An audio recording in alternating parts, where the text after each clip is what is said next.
got to get away and see the sister-in-law soccer game at Loris. They won 5-0, so it's a good weekend. What's been the focus then? Just getting back in, and does it take time to get back in the swing of things? Or year 6, year 5, whatever it is, like you're probably used to it.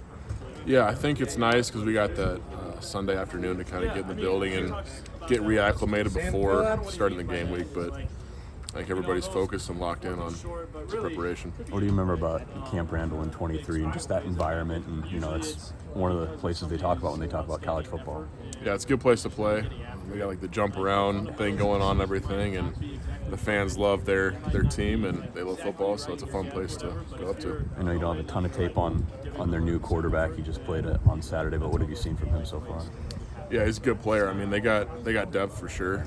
They got talent all around, so we'll be looking to be prepared for that too. How big is this game? What's the intensity level? I mean, it's a Big Ten game. It's a game on the road, so we definitely got to bring our A game and make sure we're ready. You talk about playing night games. It seems like you guys have the routine down because it's been every game is a night game.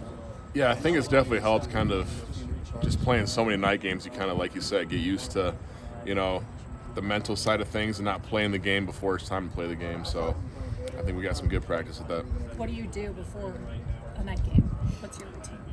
Yeah, personally, well, the D-line actually will have like a movie night the night before. So usually watch a scary movie or something, and then during the day we have some meetings, and then I usually take a nap, and then kind of get going later on in the day and get ready. It's been kind of alternating. We've had a couple of good ones, a couple of bad ones, but it's always fun just to all be together. What, you scare yourselves before the game? Pretty much. It's kind of like we're all in there kind of screaming and stuff and getting a little scared, but I think it helps keep us loose for sure. What's been the good one then? We just watched The Taking of Deborah Logan. It's it was a scary one for sure, but yeah. Are you not seeing ghosts then on the field the next day, or what? That's part of it. You got to go into your room after, and at the Kirkwood Hotel, I'm by myself in the room, so I got to kind of watch some happy things before going to bed for sure. Have you picked one this week yet? Or We haven't. It's usually like a hotel decision, I'd say. Like a Friday decision at least. When you've got 6 night games in 7 weeks so far, and counting Penn State next week, just you're a team that practices in the mornings. How do you guys handle being such a morning team, so to speak, and getting ready for night kickoffs?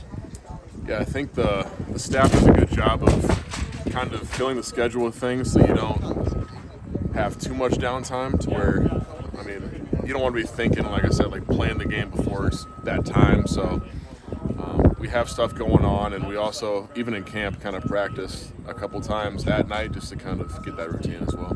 When you lose a guy like Jaden Harrell, how does that shift what's going on? Yeah, he's a really good player, obviously, but we have a philosophy here called next man up. So basically, Jay Montgomery is going to be stepping into that role, and I'm very confident what he's going to do. What's he like? Montgomery? Yeah. He's a good player. He's a hardworking kid. He's kind of like a first in, last out type of guy. So I'm excited to see what he'll do. It sounds like they've really got you guys circled this year.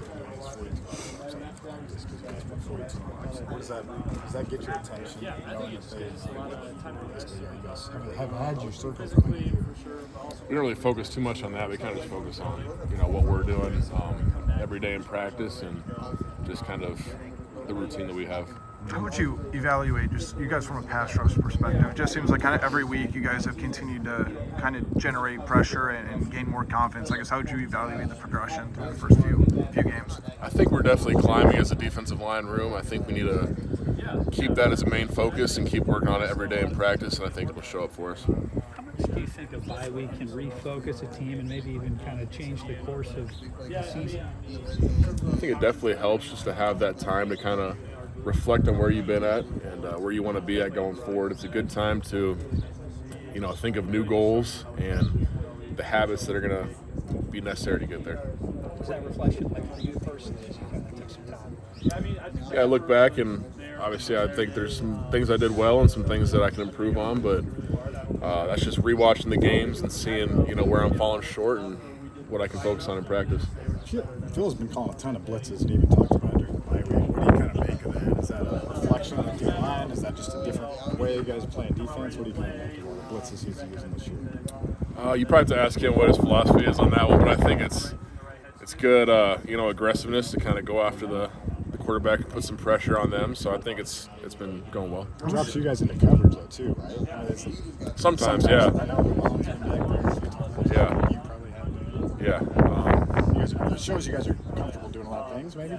It does. I think it's a good change up to kind of, put people in some different spots and change up the coverage that way. When they're calling more blitzes, maybe double safety blitz, I guess, how does that kind of maybe open up things for you guys as edge rushers to kind of get more of those one-on-one matchups, or maybe they pressure forces them outside? I guess what opportunities that kind of allow you guys to just kind of finish off the play or continue to generate pressure or get a hit? Yeah, it's a big part of it because, like you said, the line's going to have to block those extra guys coming, so we will have those one-on-ones, which it's nice for the D-line for sure.